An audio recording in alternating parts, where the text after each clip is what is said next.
Welcome hour শান্তিমায়ের রান্নাঘর। আজকে আমরা করতে চলেছি জামরুল মাখা। চলো শুরু করা যাক। প্রথমে জামরুলগুলোকে ধুয়ে নেব ভালো করে।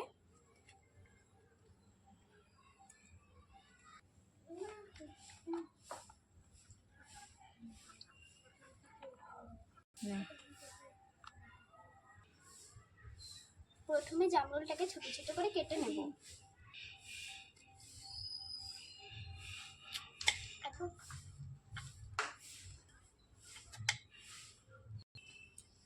একে একে সব জামরুলগুলোকে এরকম ভাবে কেটে নেব। এবার লেবুটাকে কেটে নেব।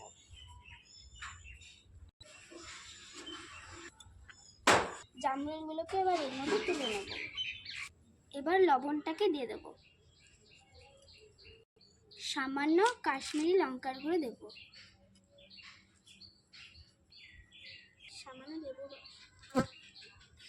এবার সামান্য লেবুর রস দেব। এবার দুটি কাঁচা লঙ্কা দেব।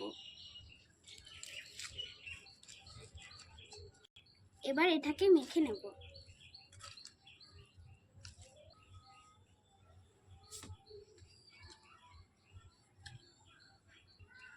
দারুণ হয়েছে।